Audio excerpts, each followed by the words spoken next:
محمد مل کر صلوات بھیجیے محمد والے۔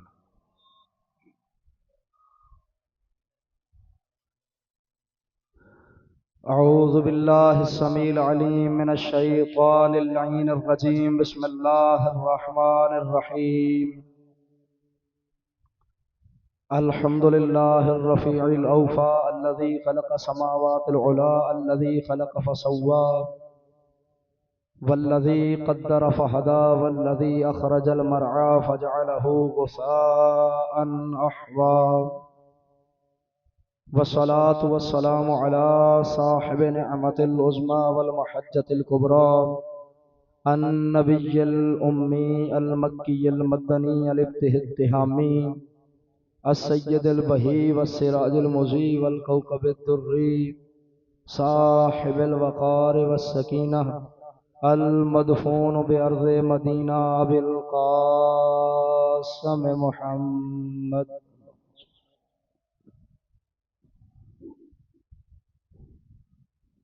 وعلى أهل بيته الطيبين الطاهرين المعصومين المظلومين واللعنة الدائمة على أعدائهم أجمعين، أما بعد فأعوذ بالله من الشيطان الرجيم، بسم الله الرحمن الرحيم۔ افغیر دین اللہ یبغون وله اسلم من فی السماوات والارض طوعا وکرہا والیہ یرجعون۔ صلوات۔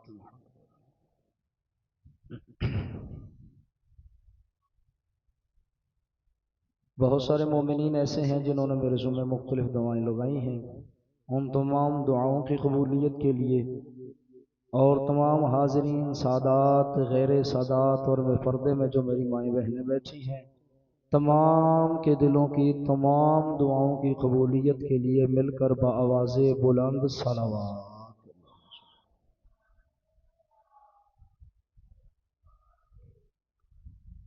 عزیزان محترم، سلسلہ گفتگو آج اپنے 8ویں مرحلے میں داخل ہو رہا ہے، اور ہمارا موضوع گفتگو ہے دین اسلام، مسلمان اور ایمان بالقرآن۔ کل ہماری گفتگو یہاں تک پہنچی تھی کہ کچھ لوگ ایسے ہیں کہ جن کی وجہ سے نمازیں باقی ہیں، کچھ لوگ ایسے ہیں جن کی وجہ سے مساجد باقی ہیں، کچھ لوگ ایسے ہیں جن کی وجہ سے راہبوں کے حجرے باقی ہیں، کچھ لوگ ایسے ہیں جن کی وجہ سے چرچ باقی ہے۔ یعنی عیسائیت ہو یا دین اسلام ہو، بلکہ اگر لفظ بدلوں کہ کائنات کے امن کا ضامن کوئی ایک خاندان ہے، کائنات میں جو امن ہے وہ اس ایک خاندان کی وجہ سے امن ہے۔ اور دوسری بات جو میں نے کل عرض کی تھی کہ میں نے سوال کیا تھا اپنے اہل سنت دوستوں سے کہ کیا دل کی گہرائیوں سے حضور کو سید الانبیاء مانتے ہو، تمام انبیاء سے افضل مانتے ہو، یا فقط زبان سے دعویٰ کرتے ہو کہ حضور انبیاء سے افضل ہے؟ ایک صلوات بھیجیے مل کر بآواز بلند۔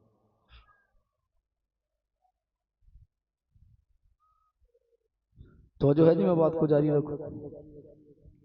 آج پھر میرا وہی سوال ہے اپنے اہل سنت دوستوں سے، کیا دل کی گہرائیوں سے مانتے ہو کہ حضور تمام انبیاء سے افضل ہیں؟ کل کی گفتگو کے متعلق فقط ایک جملہ کہہ کے میں اپنی گفتگو کو آگے بڑھاتا ہوں۔ میرے اہل سنت دوستو، اگر مانتے ہو کہ حضور حضرت آدم سے افضل ہیں تو پھر مانو کہ جس طرح جناب آدم معصوم تھے اسی طرح رسول بھی معصوم ہے، جس طرح جناب آدم عالم تھے اسی طرح حضور بھی عالم ہیں۔ اور اگر آپ کو یاد ہو تو پچھلی مجالس میں ایک آیت پڑھ گیا سورہ مبارکہ یوسف سے، اللہ رب العزت نے ارشاد فرمایا تھا وَفَوْقَ كُلِّ ذِي عِلْمٍ عَلِيمٍ، ہر عالم کے اوپر ایک علیم ہے۔ تمام نبی عالم ہیں اور تمام نبیوں پر جو علیم ہے وہ میرا رسول ہے۔ یعنی تمام رسولوں کا علم پیچھے رہ جاتا ہے اور حضور کا علم تمام انبیاء کے علم سے افضل ہے۔ بلکہ یہ کہوں کہ باقی نبیوں کے پاس علم تھا، میرے حضور کی ذات کا نام علم ہے۔ اللہ نے حضور کی ذات کو عین علم بنا کے بھیجا۔ اور کل میں نے یہ بھی عرض کی تھی کہ اللہ رب العزت نے رسول کو ذکر قرار دیا اور خود اللہ ذاکر ہے۔ حضور کی ذات ذکر ہے، اللہ خود ذاکر ہے۔ نتیجہ دے کے بات کو آگے لے جاؤں کیونکہ دامن وقت میں آج پھر وسعت نہیں ہے، مجھے آج پھر ممبر 15 منٹ لیٹ ملا۔ تو کل میں نے عرض کی تھی کہ شاہ صاحب اگر مجھے ایک ٹیبل بنوا دیں اور اس کی 3 ٹانگوں کا لیول اور ہو تو چوتھی ٹانگ کا لیول اور ہو تو پھر یہ ٹیبل کا عیب نہیں، یہ بنانے والے کا عیب ہے۔ ذات رسول خدا کو سید الانبیاء اللہ نے بنا کے بھیجا ہے۔ اب اگر محمد میں عیب ہو تو یہ ذات محمد کا عیب نہیں ہے، پھر یہ اللہ کا عیب ہے۔ اب ایک مثال اور دوں، میری باتیں ذہن میں رکھیے گا۔ میں جانتا ہوں کہ خطبہ ابتدا ہی وہاں سے کرتے ہیں کہ آتے ہی شور مچا دیتے ہیں، لیکن میرا مقصد ہوتا ہے مجلس میں کوئی بات سمجھانا، اور سمجھانے کے لیے ظاہر ہے رک رک کے چلنا پڑتا ہے تاکہ بات بچوں کے ذہنوں تک اترے۔ اللہ رب العزت نے خود کو ذاکر کہا، رسول کو ذکر کہا۔ اور پچھلی گفتگو جو ہے ہماری 7 دن کی، اس میں کئی بار عرض کر گیا کہ میرے نبی کی ذات کا نام اسلام ہے، حضور کے کردار کا نام اسلام ہے۔ ایک صلوات بھیجیے مل کر محمد و آل محمد۔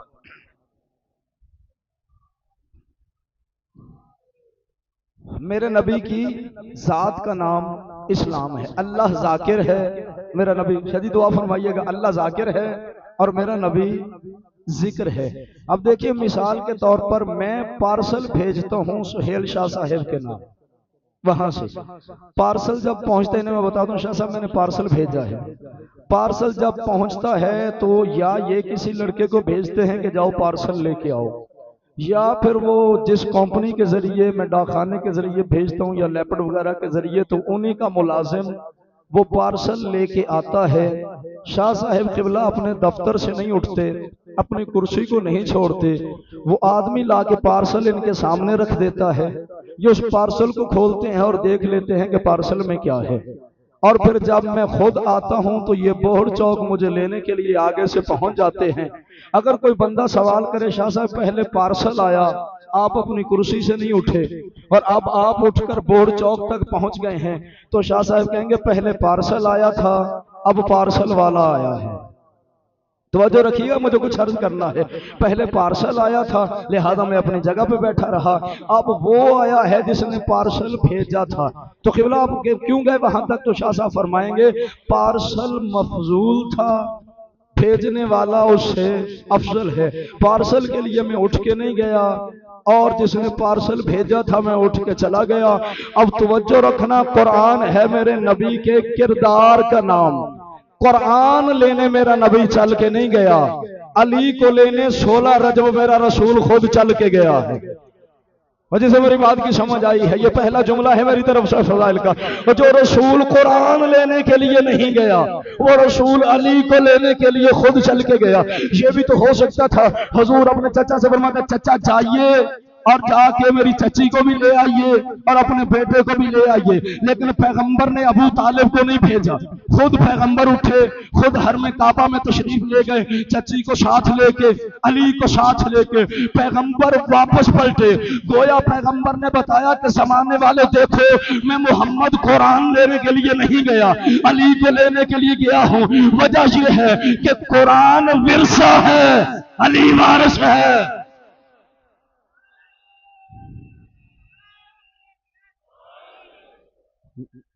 میں نے کل بھی عرض کی تھی کہ نعرہ ایک لگنا چاہیے۔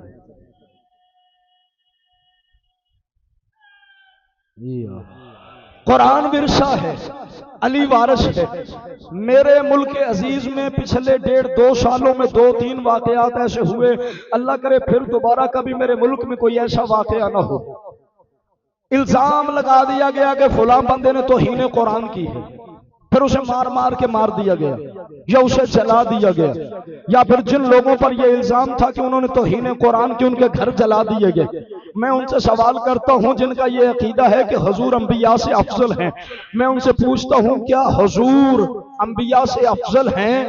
اگر جواب تمہارا یہی ہے کہ حضور انبیاء سے افضل ہیں تو پھر بات یاد رکھنا، کم سے کم عقیدہ یہاں رکھو کہ کم سے کم رسول اور قرآن کو برابر مانو۔ اور مسلمانوں جو توہین قرآن کرے وہاں تمہاری غیرت جاگ جاتی ہے، اور جو نبی کی توہین کرے اسے اپنا ہاتھی بنا کے بیٹھ جاتا ہے۔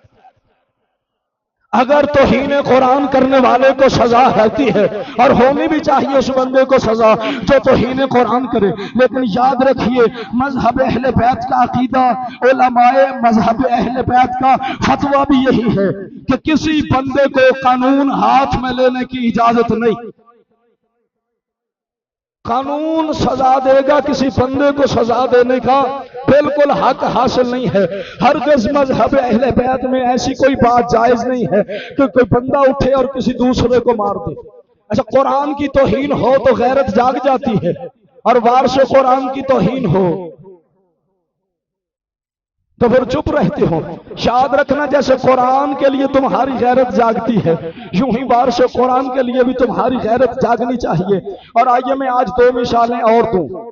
اگر نعوذ باللہ من ذالک کوئی شخص آپ کے شہر چنیوٹ میں کہہ دے کہ حضور حضرت آدم سے افضل ہیں، اس پر فتویٰ بھی لگے گا، اسے سزا بھی دی جائے گی، تو پھر شرم نہیں آتی یہ کہتے ہوئے کہ 40 سال تک نہ حضور کو علم قرآن تھا نہ علم نبوت تھا؟ کیا یہ رسول خدا کی توہین نہیں؟ اگر حضور کو حضرت آدم سے افضل مانتے ہو تو پھر مانو کہ حضور کو جب اللہ نے خلق کیا تبھی سے حضور نبی بھی ہیں، تبھی سے حضور عالم بھی ہے، تبھی سے حضور معصوم بھی ہے۔ آئیے میں ایک اور نبی کی مثال دیتا ہوں۔ کیا حضور صلی اللہ علیہ وآلہ وسلم جناب موسیٰ سے افضل ہیں یا جناب موسیٰ حضور سے افضل ہیں؟ جی سارے بولیے، مشکل بات ہی میں نے نہیں پوچھی، نہ میں نے عربی فارسی میں پوچھا ہے، نہ میں نے پشتو میں پوچھا ہے، میں نے تو سادہ سادہ لفظوں میں پوچھا ہے۔ حضور افضل ہیں یا جناب موسیٰ؟ سارے بولیے، حضور افضل ہیں یا جناب موسیٰ؟ حضور افضل ہیں، جناب موسیٰ مفضول ہیں۔ آیتیں پڑھوں گا تو میں وقت بہت زیادہ لے جاؤں گا۔ سورہ مبارکہ قصص کے ابتدائی 2 رکوع پڑھ کے دیکھیے۔ اللہ فرماتا ہے جب میں نے موسیٰ کو موسیٰ کی ماں کی گود میں بھیجا تو موسیٰ کی ماں سے کہا پریشان نہیں ہونا، گھبرانا نہیں ہے، اسے دودھ پلاتی رہے، اور جب تجھے موسیٰ کی زندگی خطرے میں نظر آئے پھر اسے صندوق میں بند کر کے دریا کے حوالے کر دینا۔ اور پھر جناب موسیٰ کی والدہ جب پریشان ہوئی کہ بیٹا اور دریا کی نہروں کے حوالے کروں تو اللہ نے فرمایا موسیٰ کی ماں پریشان نہ ہونا، اِنَّا رَادُوهُ إِلَيْكِ وَجَاعِلُوهُ مِنَ الْمُرْسَلِينَ، ہم اسے تیری طرف واپس بھی پلٹائیں گے، ہم اسے نبی بھی بنائیں گے۔ اب دیکھیے کیا فرما رہے اللہ کہ موسیٰ کی ماں سے دودھ پلا، جب خطرہ محسوس ہو تو صندوق میں بند کرنا۔ اچھا کسی تاریخ میں نہیں ملے گا کہ موسیٰ کی ماں صندوق، وہ جو تابوت جس میں جناب موسیٰ کو چھپایا گیا تھا، موسیٰ کی ماں اسے دن کو لے کے نکلی ہو، نہ تابوت بنوایا گیا، موسیٰ کو بند کیا گیا، اور دیکھیے دریا میں بہانا تھا۔ اس کا مطلب یہ ہے کہ اس میں کوئی سوراخ نہیں تھا، کیونکہ اگر سوراخ رہتا تو پھر جناب موسیٰ تک پانی پہنچ جاتا، کیونکہ پانی سے بھی بچانا تھا تو سوراخ نہیں تھا۔ کوئی بندہ دکھائے موسیٰ گھبرایا ہو، موسیٰ ڈرا ہو، موسیٰ رویا ہو، اس کا مطلب ہے جو اللہ کی حجت ہو نہ وہ اندھیرے سے ڈرتا ہے، نہ گھبراتا ہے، نہ روتا ہے، کیونکہ وہ اللہ کی حجت ہوتا ہے۔ اور جناب موسیٰ کی ماں موسیٰ کا تابوت لے کر رات کو گھر سے نکلی، اس لیے کہ بی بی کو پتا تھا فرعون بھی موسیٰ کے تابوت کا دشمن ہے، فرعون کے ماننے والے بھی موسیٰ کے تابوت کے دشمن ہیں۔ تو حافظ امجد یہ کہنے کا حق تو رکھتا ہے نا، جو معصوم کے تابوت کا دشمن ہو وہ کل بھی فرعون تھا، وہ آج بھی فرعون۔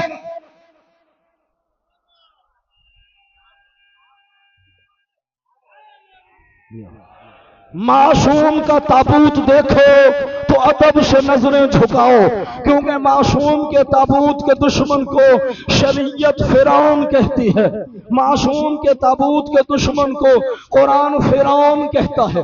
اب جناب موسیٰ کا تابوت آ گیا دریا میں، اور سورہ مبارکہ طٰہٰ میں اللہ نے ارشاد فرمایا موسیٰ کی ماں گھبرانا نہیں کہ میں موسیٰ کو دشمن کے گھر میں بھیج رہا ہوں وَأَلْقَيْتُ عَلَيْكَ مَحَبَّةً مِّنِّي وَلِتُصْنَعَ عَلَيْ عَيْنِي۔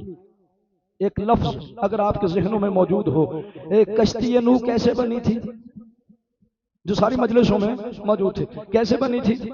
وحی سے اور آنکھوں کے سامنے۔ فرمایا بَصْنَعِ الْفُلْكَ بِأَعْيُنِنَا وَوَحْيِنَا، اے نوح کشتی بنا میری آنکھوں کے سامنے اور میری وحی سے۔ اب اللہ یہاں پھر فرما رہا ہے موسیٰ کی ماں گھبرانا نہیں کہ میں نے موسیٰ دشمن کے گھر میں بھیجا ہے۔ فرمایا وَأَلْقَيْتُ عَلَيْكَ مَحَبَّةً مِّنِّي وَلِتُصْنَعَ عَيْنِي، فرمایا ہم نے موسیٰ پر محبت کا پردہ ڈال دیا ہے، جو موسیٰ کو دیکھے گا موسیٰ سے محبت کرے گا۔ یا اللہ وہاں دشمن کے گھر میں بھیج رہا ہے، فرمایا دشمن کے گھر میں بھیج رہا ہوں وَلِتُصْنَعَ عَلَىٰ عَيْنِي، لیکن اس کی پرورش میری آنکھوں کے سامنے ہوگی۔ میں آپ کو نتیجے تک لے جانا چاہتا ہوں، میں بات کی تفصیل میں جانا نہیں چاہتا۔ اب جناب موسیٰ پہنچ گئے فرعون کے گھر میں، 360 دائیاں آئیں، دودھ پلانے کی کوشش کرتی رہی، لیکن جناب موسیٰ نے دودھ نہ پیا۔ قرآن نے نقشہ کھینچا ہے کہ جناب موسیٰ نے دودھ کیوں نہیں پیا، تو اللہ سورہ مبارکہ قصص کی آیت نمبر 12 میں ارشاد فرماتا ہے کہ موسیٰ دودھ پیتا تو کیسے پیتا؟ وَحَرَّمْنَا عَلَيْهِ الْمَرَاضِعَ مِن قَبْلُ، ہم نے پہلے ہی موسیٰ پر وہ دائیوں کا دودھ حرام کر دیا تھا۔ پھر جناب موسیٰ کی ماں آئی، میں آپ کو نتیجے تک لے جانا چاہتا ہوں اس لیے جلدی کر رہا ہوں۔ جناب موسیٰ کی ماں آئی، جناب موسیٰ نے دودھ پی لیا۔ جملہ کہوں جناب اگر ساتھ لے جائیں تو 360 دائیاں آئیں، 360 دائیاں آئیں۔ کوئی بندہ مجھے دکھائے کہ کسی نے جا کے موسیٰ کے منہ پہ ہاتھ رکھا ہو کہ دودھ نہیں پینا، منہ پہ ہاتھ رکھا ہو، روکا ہو۔ روکنا کیسے تھا؟ چند دن کا بچہ تھا، منہ پہ ہاتھ کسی نے نہیں رکھا۔ اچھا بھوکا پیاسا بھی تھا، نہیں پیا نا، نہیں پیا نا، کیوں نہیں پیا؟ موسیٰ کو پتا تھا یہ حرام ہے، موسیٰ کو پتا تھا یہ حرام ہے۔ اوہ حجت ہوتا ہی وہ ہے جسے ماں کی گود میں پتا ہو حلال کیا ہے اور حرام کیا ہے۔ یہ جسے نبی 40 سال بعد حلال اور حرام کی تمیز کروائے وہ مسلمان ہو سکتا ہے، ہاتھی نہیں ہو سکتا۔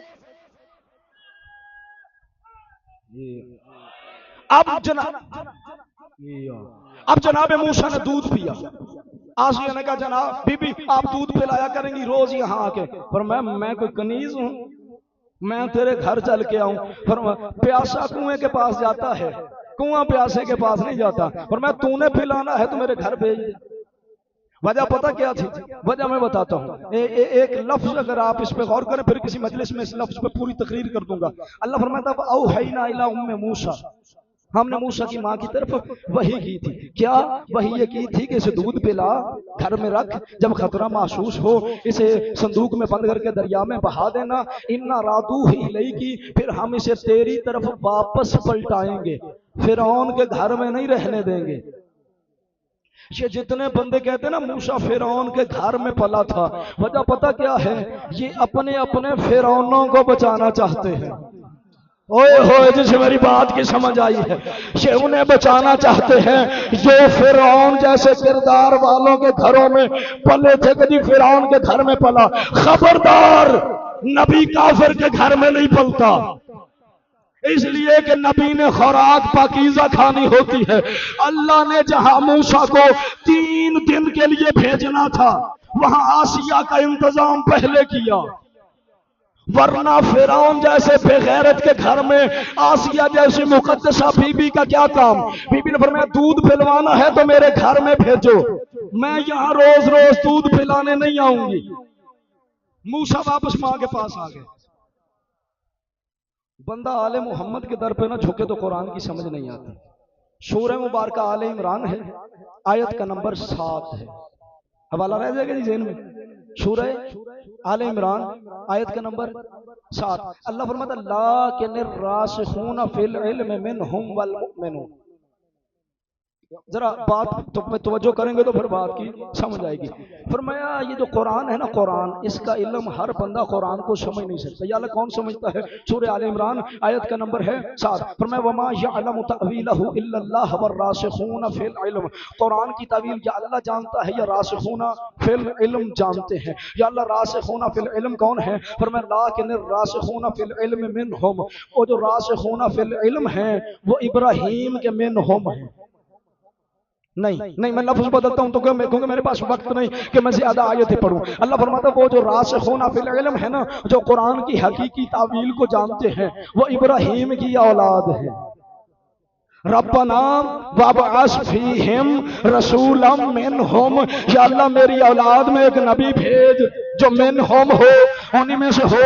اللہ فرماتا ہے لیکن الراسخون فی العلم منہم، راسخون فی العلم وہ ہیں جو ابراہیم کی اولاد ہیں، وہی قرآن جانتے ہیں۔ جب تک ان کے در پہ نہیں جھکو گے تب تک قرآن کی سمجھ نہیں آئے گی۔ اب موسیٰ پہنچے واپس اپنی والدہ کے پاس۔ موسیٰ کو موسیٰ کی ماں نے اپنے گھر میں پالا۔ ساری باتیں ذہن میں آ گئی جی۔ اب میں پھر مخاطب ہوں اپنے غیر شیعہ دوستوں سے۔ اللہ کو جناب موسیٰ کی زندگی کی فکر،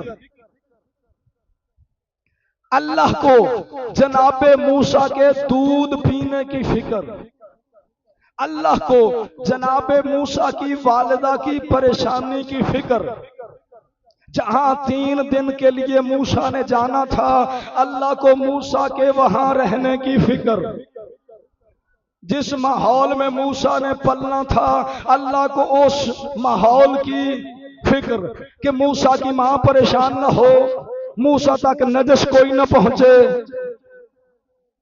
آپ سوچو موسیٰ افضل ہے یا میرا نبی؟ بولو یار، نتیجے تک لے جاؤں آپ کو۔ موسیٰ افضل ہے یا میرا نبی؟ میرا نبی افضل ہے۔ تو پھر کچھ تو سوچو، اور جب مفضول کا اللہ کو اتنا فکر ہے تو افضل کو اللہ کو کتنا فکر ہوگا؟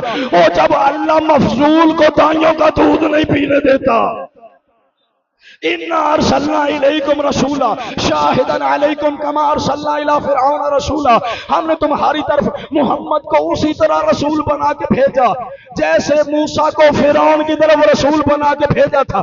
اب میرا رسول ہے مثل موسیٰ، تو جب موسیٰ دائیوں کا دودھ نہیں پیتا تو میرا نبی دائیوں کا دودھ کیسے پیتا؟ اگر میرے نبی کو موسیٰ سے افضل ماننا ہے تو میرے نبی کی ماں کو موسیٰ کی ماں سے افضل مانو۔ اگر چاہتے ہو یہ ثابت کرو کہ میرا نبی موسیٰ سے افضل ہے تو مانو میرے نبی کا والد موسیٰ کے والد سے افضل ہے۔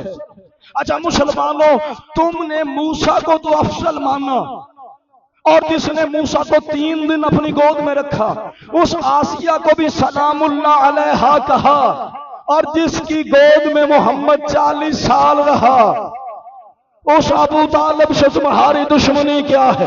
اگر محمد کو افضل ماننا ہے تو پھر مانو علی کی ماں موسیٰ کی ماں سے افضل تھی، علی کا باپ موسیٰ کے باپ سے افضل تھی۔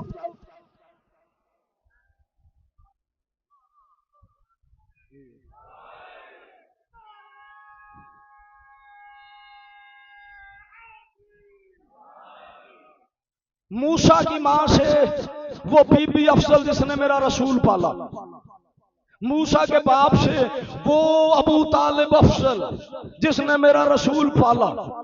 اس لیے کہ اگر محمد مصطفیٰ سید المرسلین ہیں موسیٰ سے افضل، تو پھر موسیٰ کو پالنے والوں سے وہ افضل ہیں جنہوں نے میرا رسول پالا تھا۔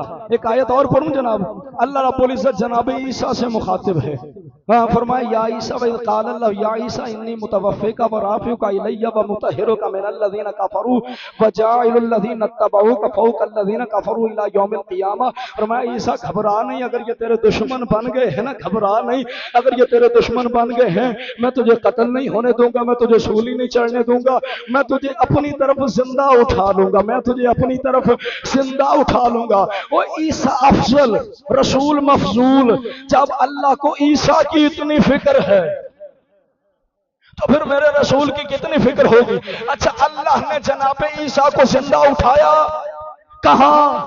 آسمانوں کی طرف۔ کون لے کے گئے؟ فرشتے۔ اور جو عیسیٰ کو لے کے جائیں وہ فرشتے ہیں، اور میرا نبی معراج پہ جبریل کو اپنے ساتھ لے۔ اچھا بندے پریشان ہیں، حضور کیسے چلے گئے عرش پر؟ حضور عرش پر گئے ہیں۔ عرش کہاں ہے؟ آسمانوں پر۔ پانی کہاں سے برستا ہے؟ آسمانوں۔ وانزلنا من السماء ماء، فرمایا ہم نے آسمان سے ماء طہورا نازل کیا۔ یعنی اگر میرا لولا کلمہ خلقت الافلاک الا یا محمد، اے محمد اگر میں تجھے خلق نہ کرتا تو افلاک نہ بناتا۔ یہ نہیں فرمایا زمین اور آسمان نہ، فرمایا اگر تجھے نہ بناتا تو آسمان نہ بناتا۔ اس کا مطلب آسمان بنے میرے نبی کے صدقے میں۔ اگر میرا نبی نہ ہوتا تو آسمان نہ ہوتے، آسمان نہ ہوتے تو پانی نہ برستا۔ اس کا مطلب جو پانی مل رہا ہے رسول کے صدقے میں مل رہا ہے۔ آسمان میرے رسول کے صدقے میں ملے بنے ہیں۔ لوگ کہتے کیسے چلا گیا؟ آسمان اس کے صدقے میں بنے ہیں۔ اپنی ملکیت پہ گیا تھا، اس کی مرضی جوتے پہن کے چلا جاتا یا جوتے اتار کے چلا جاتا۔ نہیں توجہ فرمائی، میں جملہ بڑھا دیتا ہوں۔ اور ادھر جناب علی سے فرمایا یا علی تو ابو تراب، تراب کہتے ہیں مٹی کو، زمین بنی ہے مٹی سے، یعنی آسمان بنا نبی کے صدقے میں، زمین بنی علی کے صدقے میں، آسمان بنا نبی کے صدقے میں، زمین بنی علی کے صدقے میں۔ بندے کہتے ہیں جی علی کعبے میں کیسے آ گیا؟ بھائی کعبہ ہے تراب پر، تراب ہے علی کی ملکیت، علی کی مرضی جہاں جی چاہے آ سکتا ہے، کیونکہ وہ علی کی ملکیت ہے۔ یہ تو مالک کی مرضی ہے، جہاں چاہے آئے۔ اچھا ہونا چاہیے نبی افضل ہے، علی مفضول ہے۔ ہونا چاہیے تھا زمین کا وارث ہوتا میرا نبی، آسمان کا مالک ہوتا میرا مولا علی، لیکن زمین مولا علی کے صدقے میں، آسمان نبی کے صدقے میں۔ یا اللہ زمین ہوتی ہے نبی کے صدقے میں، فرمایا نہ، زمین سے اگے گا رزق، زمین سے اگے گا رزق، آسمان سے برسے گا پانی۔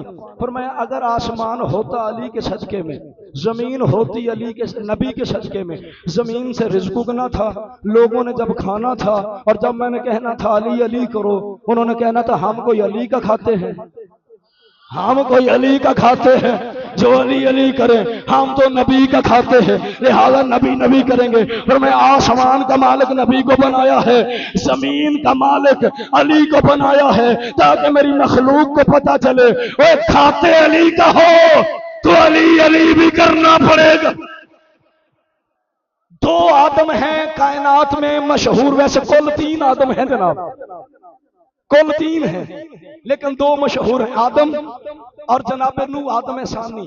ایک تیسرا آدم بھی ہے، آدم سادات، سید الساجدین۔ جی یہ آدم سادات ہے، اگر سید الساجدین نہ ہوتے تو آج نسل حسین نہ ہوتی۔ یہ آدم سادات، آدم نوح دو ہیں انسانیت کے آدم، کیونکہ آدم کی اولاد چلی، پھر طوفان کے بعد پھر جناب نوح سے اولاد چلی، یعنی آدم اور جناب نوح ثانی آدم۔ آپ جاؤ جا کے مورخین سے علماء سے پوچھو آدم کہاں دفن ہے، نوح کہاں دفن ہے؟ آدم بھی علی کے پاس دفن ہے، نوح بھی علی کے پاس دفن ہے، آدم بھی نجف میں دفن ہے، نوح بھی علی کے پاس نجف میں دفن ہے، یعنی دونوں آدم بتا رہے ہیں اور جب ہمارا علی کے بغیر گزارا نہیں تو جو ہمارا حلالی بیٹا ہوگا اس کا بھی علی کے بغیر گزارا نہیں ہوگا۔ اب جو خود کو آدم کا بیٹا سمجھتا ہے اسے علی علی کرنا پڑے گا جناب۔ میرا نبی نبیوں سے افضل ہے، میرے نبی کے والدین سارے نبیوں کے والدین سے افضل ہیں۔ جس نے موسیٰ کو پالا اس سے زیادہ افضل ہے علی کی ماں جس نے محمد کو پالا ہے۔ موسیٰ کے والد سے زیادہ افضل ہے جناب ابو طالب، کیونکہ اس نے محمد مصطفیٰ کو پالا ہے۔ ایک صلوات بھیجئے مل کر محمد والے محمد پر۔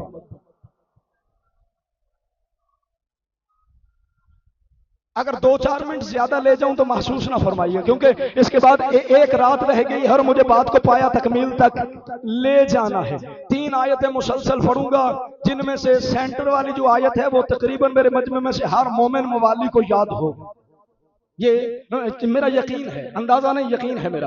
اللہ فرماتا ہے یا ایھا الذین آمنوا من یرتد منکم عن دینہ فسوف یأتی اللہ بقوم یحبهم ویحبونہ اذلۃ علی المؤمنین عزۃ علی الکافرین یجاہدون فی سبیل اللہ، توجہ میری طرف رکھیے گا، یجاہدون فی سبیل اللہ ولا یخافون لومۃ لائم ذلک فضل اللہ یؤتیہ من اللہ من ذلک فضل اللہ یؤتیہ من یشاء واللہ واسع علیم انما ولیکم اللہ ورسولہ والذین آمنوا الذین یقیمون الصلاۃ ویؤتون الزکاۃ وهم راکعون ومن یتول اللہ ورسولہ فإن حزب اللہ هم الغالبون۔ کل جو سورہ حج کی دو آیتیں پڑھی تھی ان آیتوں سے ملائیے گا۔ اللہ فرمایا تھا حج میں اگر وہ ایک خاندان وہ لوگ نہ ہوتے، نہ نمازیں ہوتی، نہ مسجدیں ہوتی، نہ گرجے ہوتے، نہ راہبوں کے حجرے ہوتے۔ بھائی جناب توجہ فرمائیے، اللہ کیا کہتا ہے؟ فرمایا یا ایھا الذین آمنوا من یرتد منکم عن دینہ، اے ایمان والو اگر تم دین چھوڑ کر بھاگ گئے، من یرتد منکم، ارتاد مرتد ہو جانا، یعنی جو بندہ پہلے کافر تھا مسلمان ہوا پھر دین سے نکلا۔ کاش دامن وقت میں وسعت ہوتی تو پھر میں آپ کو کچھ اور آیتیں بھی سناتا۔ اللہ فرماتا ہے ان الذین آمنوا ثم کفروا ثم آمنوا ثم کفروا ثم ازدادوا کفرا، فرمایا وہ لوگ جو پہلے ایمان لائے پھر کافر ہو گئے، پھر ایمان لائے پھر کافر، یعنی بندوں نے تماشا بنا رکھا تھا، کلمہ پڑھتے تھے کافر ہو جاتے تھے، پھر کلمہ پڑھتے تھے پھر کافر ہو جاتے تھے۔ اب یہاں کیا ارشاد فرمایا یا ایھا الذین آمنوا من یرتد منکم عن دینہ، اے ایمان والو تسی مینوں موبائل بکھاؤندے ہو تو مینوں آیت بھول جاندی۔ صلوات پڑھیے مل کر محمد و آل محمد پر۔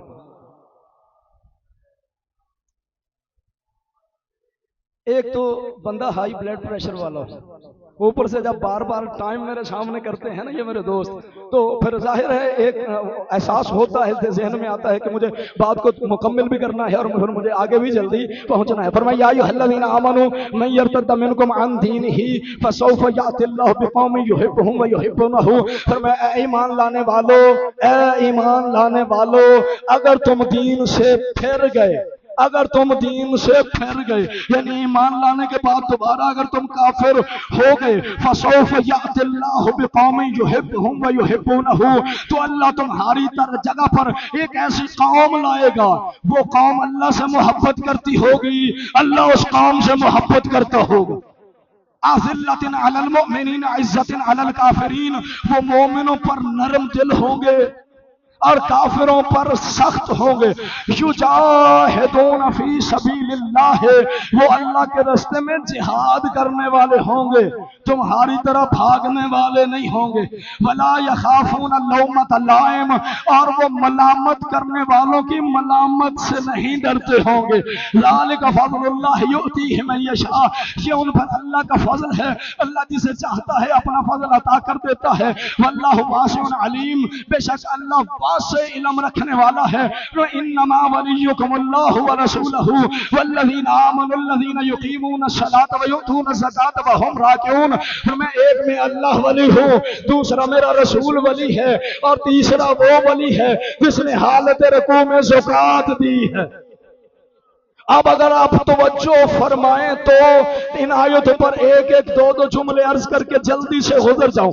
فرمایا میں تمہاری جگہ ایسی قوم لاؤں گا، اللہ ان سے محبت کرتا ہوگا، وہ اللہ سے محبت کرتے ہوں گے۔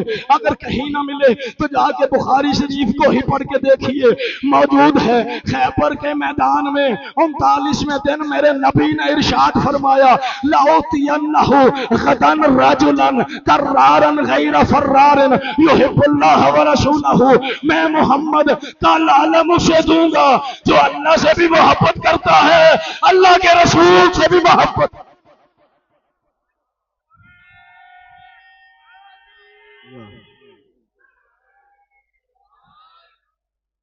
اللہ اس سے محبت کرتا ہوگا، وہ اللہ سے محبت کرتا ہوگا۔ جزاک اللہ بھائی جان، بہت مہربانی آپ کی، مالک قبول فرمایا آپ۔ ایک صلوات بھیجئے مل کر محمد والے محمد پر۔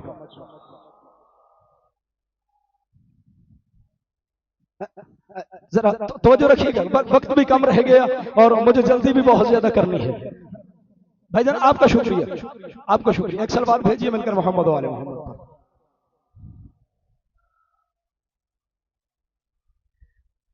ارشاد کیا فرمایا؟ لَأُوتِيَنَّهُ غَدًا رَجُلًا كَرَّارًا غَيْرَ فَرَّارٍ، کل علم اسے دوں گا جو کرار ہوگا غیر فرار ہوگا۔ سید پورا قرآن ایک طرف، پورا منبع حدیث ایک طرف، اگر زمانہ صرف اس ایک لفظ کو سمجھتا، صرف ایک لفظ غیر فرار، اگر زمانہ شاید صرف اس ایک لفظ کو سمجھتا نا غیر فرار، دیکھیے جب فرما دیا کہ کرار غیر فرار، جب فرما دیا بھاگنے والا نہیں ہوگا، کرار ہوگا، جم کے لڑے گا، جب کرار کہہ دیا غیر فرار کہنے کی کیا ضرورت تھی؟ عام بندہ تو بول نہیں رہا، نبیوں کا سردار بول رہا ہے، لیکن شاہ صاحب اعلان کرتے ہیں کہ ہمارا مولوی حافظ قرآن ہے۔ اب یہ تو کہنے کی ضرورت ہی نہیں کہ اسے قرآن پڑھنا آتا ہے۔ جب حافظ قرآن ہے تو قرآن پڑھنا آتا ہے تو حافظ قرآن ہے نا۔ پیغمبر فرماتے ہیں لَأُوتِيَنَّهُ غَدًا رَجُلًا، اسے علم دوں گا جو مرد ہوگا، اس کا مطلب جو پہلے جاتے رہے وہ تو نہیں تھے۔ اور جب تقسیم کیا گیا نا مال غنیمت خیبر کا، سب کو شادی اگر 100 سکہ سونے کا ملا، میرے مولا علی کو 200 سکہ سونے کا ملا۔ اور جب پوچھا کہ یا رسول اللہ علی کو ڈبل کیوں دیا؟ پھر میں جانتے نہیں قانون شریعت ہے، عورت کو آدھا ملتا ہے، مرد کو ڈبل ملتا ہے، اور میں نے کہا تھا کل علم مرد کو دوں گا۔ علی علی علی علی علی علی علی علی علی علی علی علی علی علی علی علی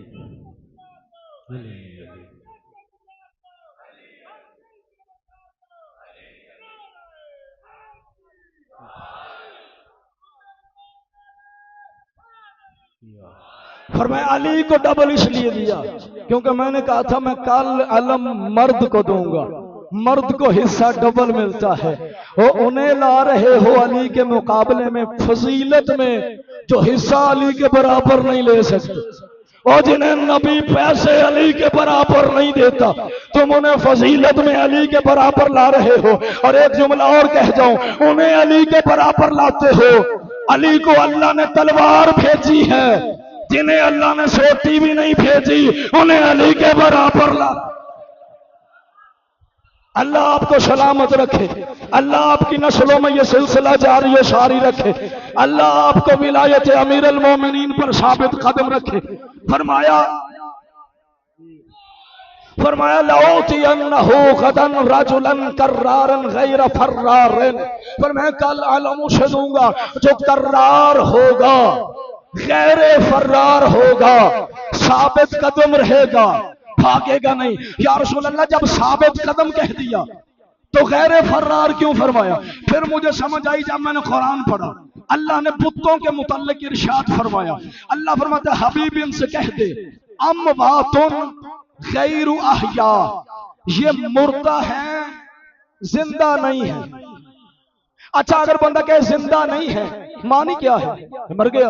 اگر بندہ کہے مردہ ہے معنی کیا ہے؟ کہ زندہ نہیں ہے۔ یا اللہ یہ کیوں کہا کہ اموات غیر احیاء، مر گئے زندہ نہیں ہے؟ فرمایا اگر میں اموات کہتا، آپ کہتے ہیں فلاں بندہ مر گیا، اس کا معنی ہوتا پہلے زندہ تھا اب مر گیا ہے، پہلے زندہ تھا اب مر گیا ہے۔ فرمایا اموات غیر احیاء، نہ پہلے زندہ تھے نہ آج زندہ ہے، پہلے بھی مردہ تھے آج بھی مردہ ہے۔ فرمایا لَأُوتِيَنَّهُ غَدًا رَجُلًا كَرَّارًا غَيْرَ فَرَّارٍ، کل علم اسے دوں گا نہ جو پہلے کبھی بھاگا تھا نہ آئندہ بھاگ سکتا،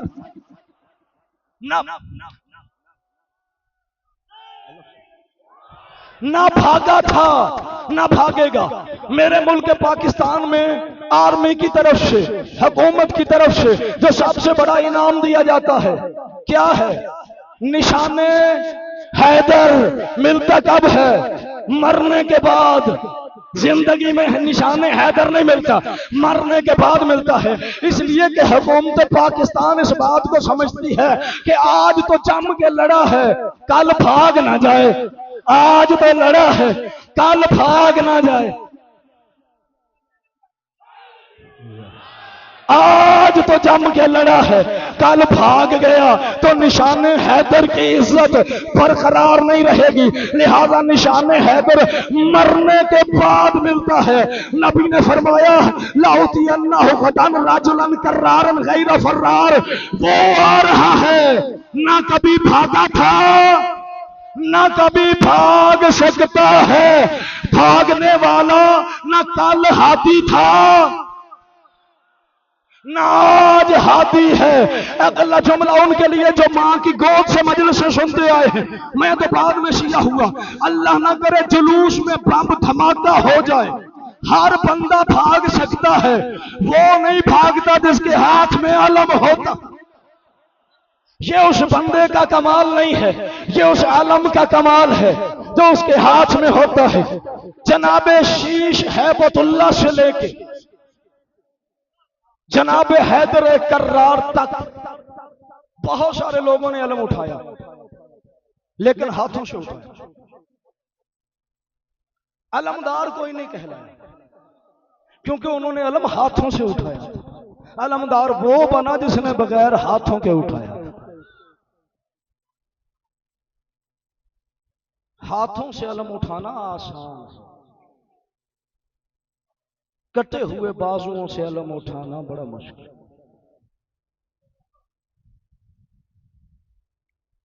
میں تقریباً ہر مجلس میں کہتا رہتا ہوں کہ میں عالم نہیں، میں مذہب اہل بیت کا طالب علم ہوں، لیکن جو جملہ سید میں پڑھنے لگا ہوں، جب تک میری زندگی میری عالمانہ ذمہ داری۔ دو طرح کی فوج اکٹھی کی تھی یزید نے، دو طرح کی فوج، ایک جنگجو دوسرا بدماش، ایک جنگجو دوسرا بدماش۔ جنگجو غازی کے لیے، بدماش بی بی زینب کے استقبال کے لیے،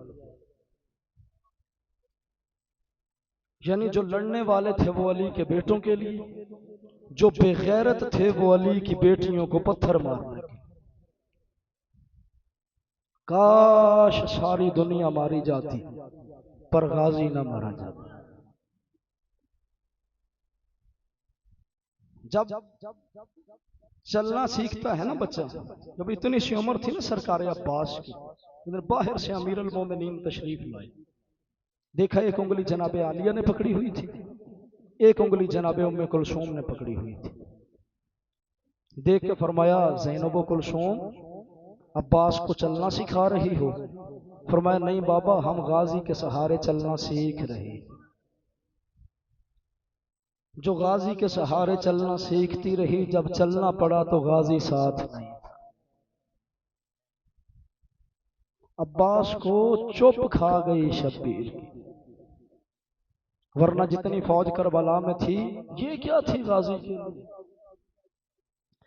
4-5 سال حیات طیبہ تھی نا، جب ایک دن بی بی ام البنین نے بلایا، میری مائیں بہنیں یہ بات ساتھ لے جائیے گا، بچوں کی تربیت کیسے ہونی چاہیے۔ ہم کہتے ہیں بچہ بڑا ہوگا تو تربیت کریں گے، نہ، بی بی ام البنین نے سمجھایا کہ بچے کی تربیت کیسے کرنی ہے۔ 4-5 سال حیات طیبہ، بلایا عباس، نماز فجر نہیں پڑھی؟ بھی پڑھی ہے، کہاں؟ بھی بہن بھائیوں کے ساتھ۔ بی بی ام البنین نے فرمایا کون سی بہنیں، کون سے بھائی؟ فرمایا بی بی زینب و ام کلثوم بہنیں، امام حسن و امام حسین بھائی۔ فرمایا عباس تو ان کی کنیز کا بیٹا ہے، وہ فاطمہ زہرا کی اولاد ہے، تیری ماں ان کی ماں کی کنیز ہے، انہیں بہنیں نہ کہا کر، حسنین کو بھائی نہ کہا کر، نوکر بن کے رہا کر۔ عباس دوبارہ بہن بھائی نہیں کہنا۔ دوپہر کا وقت ہوا، عباس نہیں گئے، بی بی کھانا نہیں کھاتی تھی جب تک غازی نہیں جاتے تھے، نہیں گئے غازی۔ نماز مغربین بیویاں رستہ دیکھتی رہی، غازی نہیں آیا۔ بی بی عالیہ نے فرمایا بہن کلثوم آؤ چلتے ہیں، دیکھیں میرا غازی کیوں نہیں آیا۔ بلکہ جو جملے میں نے کتابوں سے پڑھے ہیں، فرمایا آؤ میں دیکھوں میرے صحن کی رونق عباس کیوں نہیں آیا۔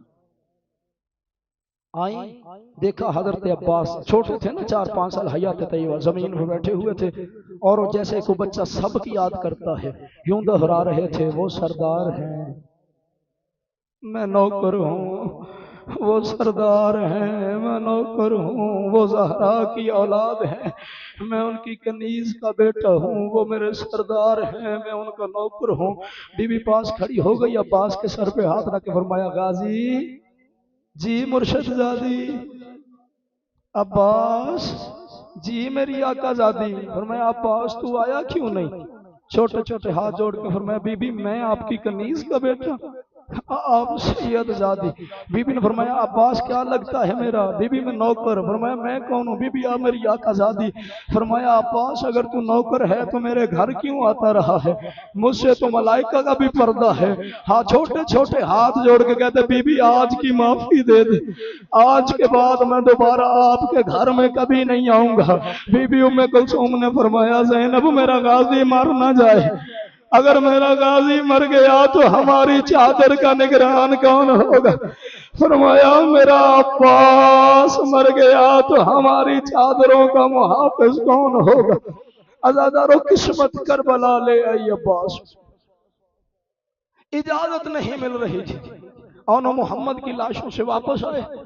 جناب بابا نے فرمایا او سکینہ آ رہی ہے، میں تفصیل میں اب نہیں جاؤں گا، 2-3 جملے بس پڑھوں گا، زیادہ تفصیل پڑھ نہیں سکوں گا اب کیونکہ وقت کم ہے۔ او سکینہ آ رہی ہے۔ حضرت عباس نے دیکھ کر فرمایا معصومہ کیسے آئی ہے؟ فرمایا چچا مجھے ایک گھونٹ پانی لا دیں۔ مقتل کی کتابوں سے میں نے جملہ یوں ہی پڑھا ہے۔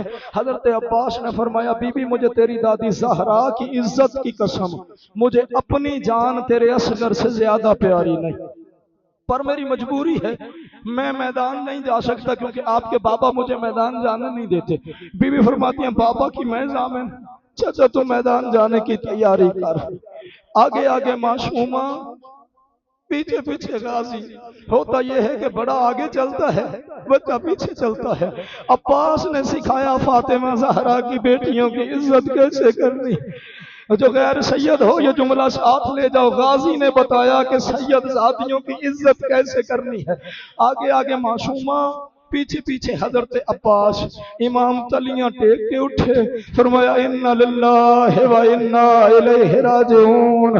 غازی تو بھی مجھے چھوڑ کے جانے لگا ہے۔ قریب آ کے معصومہ نے فرمایا بابا میرے چچا کو میدان جانے دیں۔ سکینہ کیا کرنا ہے؟ بابا پانی منگوانا ہے۔ سکینہ پانی کیا کرنا ہے؟ فرمایا بابا میرا بھائی پیاسا ہے۔ فرمایا تیرے بھائی کی عمر کتنی ہے؟ بابا 6 ماہ۔ فرمایا سکینہ اصغر تیرا کیا لگتا ہے؟ بابا میرا بھائی ہے۔ فرمایا غازی میرا کیا لگتا ہے؟ میں سمجھا نہیں پایا۔ امام فرماتے سکینہ اصغر تیرا کیا لگتا ہے؟ بابا میرا بھائی ہے۔ فرمایا سکینہ غازی میرا کیا لگتا ہے؟ فرمایا بابا یہ تیرا بھائی ہے۔ فرمایا سکینہ تیرے بھائی کی عمر کتنی ہے؟ بابا 6 مہینے۔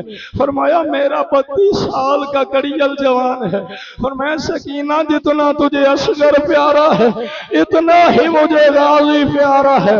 سکینہ سوچ کے بھیجنا، کہیں ایسا نہ ہو تیرا بھی مارا جائے اور میرا بھی مارا جائے، کہیں ایسا نہ ہو نہ تیرا اصغر بچے نہ میرا غازی بچے۔ اور سکینہ یہ سوچ کے بھیجنا اگر غازی مارا گیا پھپھیاں رول جائیں گی، اگر غازی مارا گیا چادریں چھن جائیں گی، اگر غازی مارا گیا پانیاں لٹ جائیں گی، اگر غازی مارا گیا تیرے کرتے کو آگ لگ جائے گی اور تیری آگ بجھانے والا کوئی نہیں رہ جائے گا۔ سکینہ سوچ کے بھیجنا چچا کو، کہیں ایسا نہ ہو تیرا اصغر بھی مارا جائے میرا غازی بھی مارا جائے۔ فرمایا غازی تیاری کر۔ سکینہ مشق پہنا۔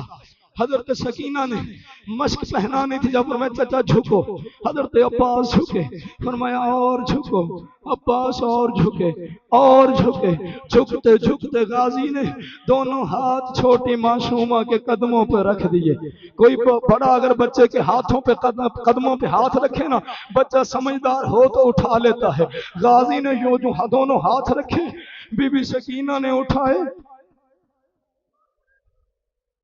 دونوں ہاتھوں پہ بوسہ دیا، اور میں چچا اگر تو نے میرے قدموں پہ ہاتھ رکھے ہیں نا، میں بطول کی پوتی ہو کے وعدہ کرتی ہوں میں شام سے زندہ واپس آؤں یا نہ آؤں، چچا میں تیرا ہاتھ کبھی نہیں جھکنے دوں گی، چچا غازی تیرا ہاتھ قیامت تک بلند رہے گا، میں تیرا ہاتھ کبھی نہیں جھکنے دوں گی۔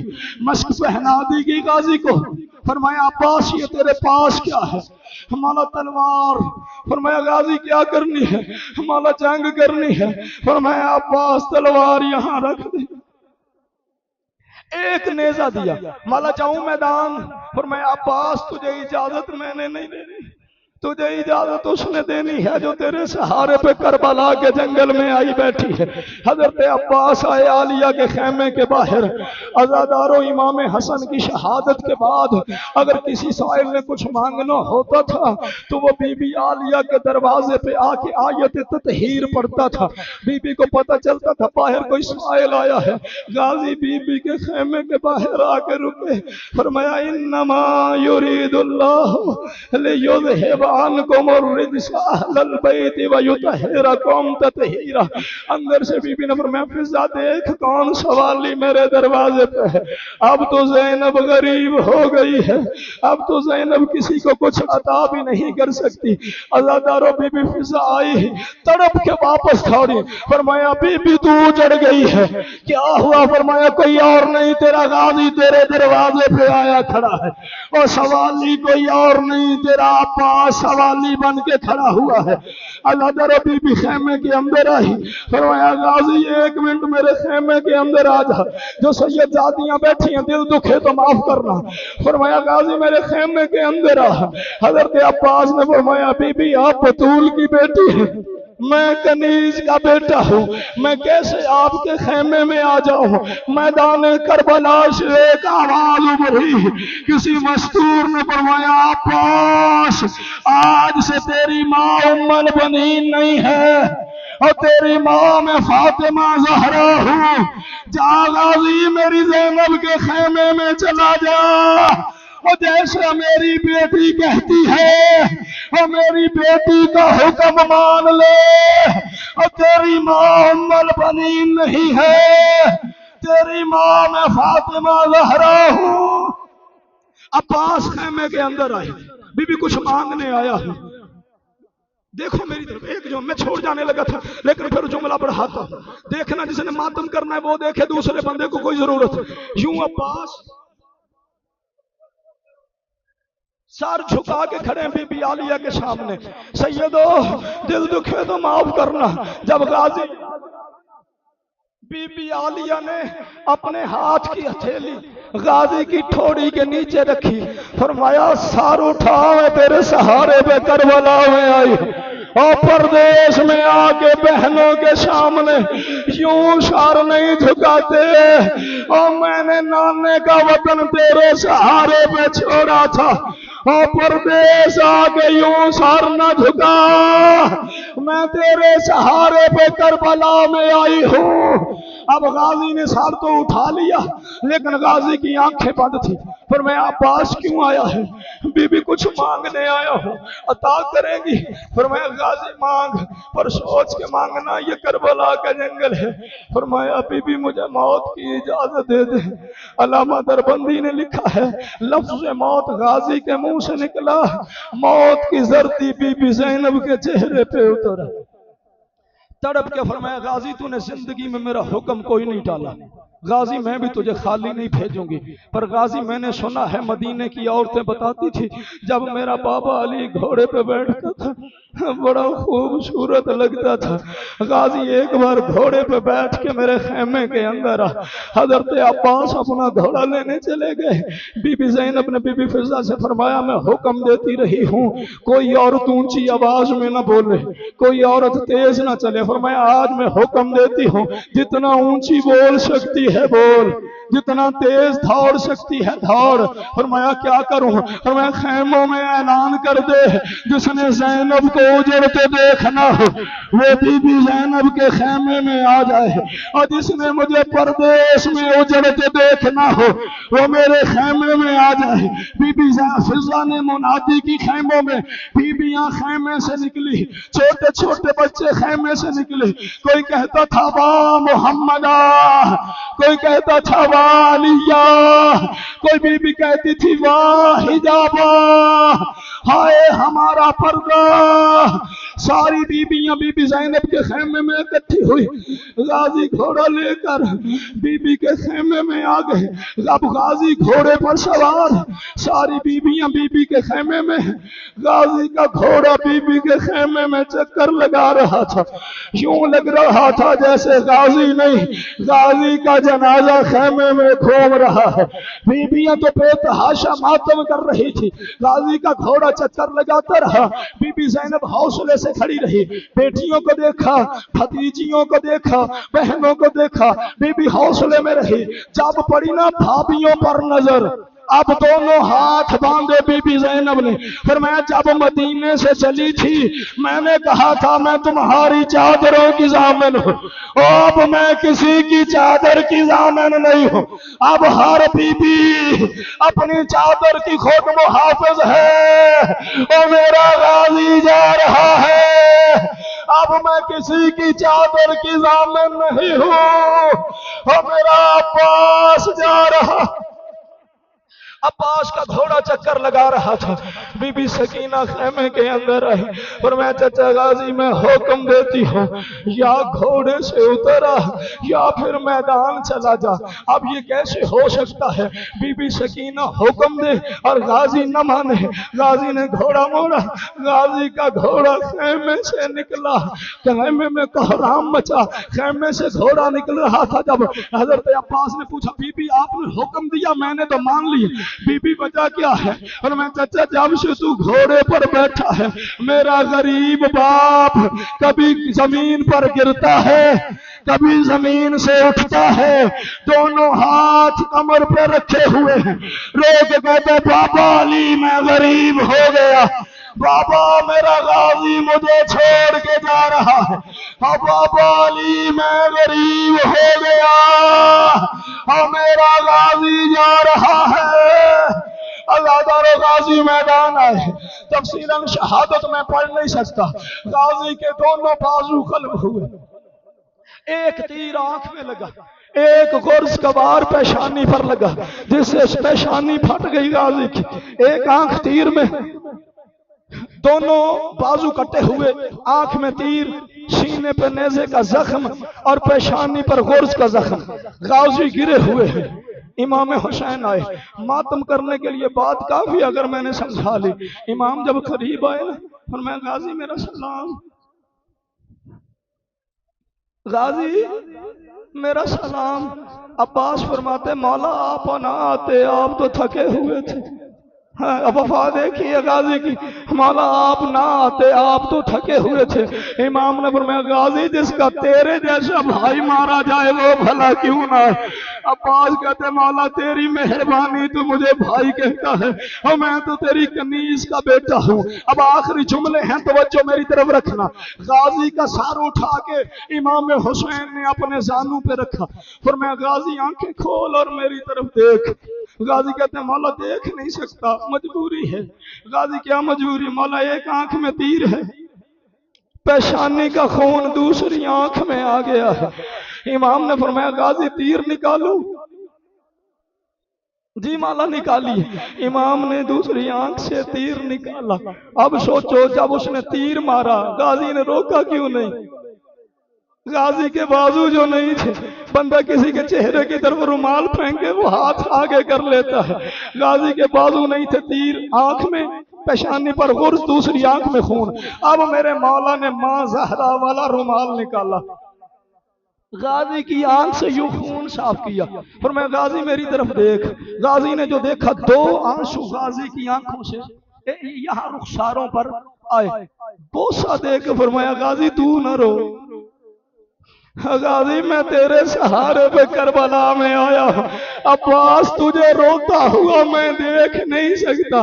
حضرت عباس فرماتے مولا روؤں کیسے نہ، جو حسین میں خیموں میں چھوڑ کے آیا تھا وہ حسین مجھے نظر ہی نہیں آ رہا، مولا تیرے چہرے کی رنگت ہی بدل گئی ہے۔ امام فرماتے غازی آنکھیں کھول اور میری طرف دیکھ۔ اب جو غازی نے دیکھا، جتنے سید ہو غیر سید ہو دیکھو میری طرف، میں بات آخری کر لوں۔ جب غازی نے دیکھا، امام نے اپنے دونوں ہاتھ یوں پیشانی پہ رکھے، فرمایا غازی تیرا شکریہ، غازی تیرا شکریہ۔ مولا کس بات پہ؟ فرمایا غازی اولاد تو بھی علی کی ہے نا، بیٹا تو بھی علی کا ہے، میں ساری زندگی حکم منواتا رہا تو میرا حکم مانتا رہا، غازی تیری مہربانی۔ حضرت عباس فرماتے مولا مہربانی میری نہیں، مہربانی آپ کی، آپ نے میری خدمت قبول کر لی ہے۔ مولا میرے ہاتھ ہیں نہیں جو میں تیرے قدموں پہ رکھوں، مولا میں نے ایک منت کرنی ہے، میرے ہاتھ نہیں تیرے قدموں پہ رکھوں، مولا اپنے پاؤں آگے بڑھائے میں تیرے پاؤں پہ بوسا دوں۔ امام حسین نے فرمایا غازی تو میرا بھائی ہے، بھائی بھائیوں کے پاؤں نہیں چومتے، اور جنہوں نے ماتم کرنا ہے بھائی بھائیوں کے پاؤں نہیں چومتے۔ فرمایا غازی تو یہاں بوسا دے، تو یہاں بوسا دے۔ عباس فرماتے ہیں مولا نہ میں یہاں بوسا دے سکتا ہوں نہ میں یہاں بوسا دے سکتا ہوں۔ غازی کیوں؟ فرمایا یہاں بی بی زینب بوسے دیتی ہے، یہاں بی ام کلثوم بوسے دیتی ہے، اور جہاں زہرا کی بیٹیاں بوسے دیتی ہیں وہاں غازی بوسا نہیں دے سکتا۔ فرمایا غازی میری تھوڑی مدد کر، میں تجھے خیموں میں لے جاؤں تاکہ میں تیری لاش اٹھا سکوں۔ فرمایا مولا تیری لاش کسی نے اٹھانی ہے؟ فرمایا غازی لاش کوئی اس کی اٹھاتا ہے جس کا کوئی رہ جائے، اور غازی میرا تو رہ ہی کوئی نہیں گیا، ہاں میری لاش کس نے اٹھانی ہے؟ غازی کہتا منت کرنی ہے، پاؤں بڑھا پاؤں چوموں۔ فرمایا نہیں غازی تو میرے پاؤں نہ چوم۔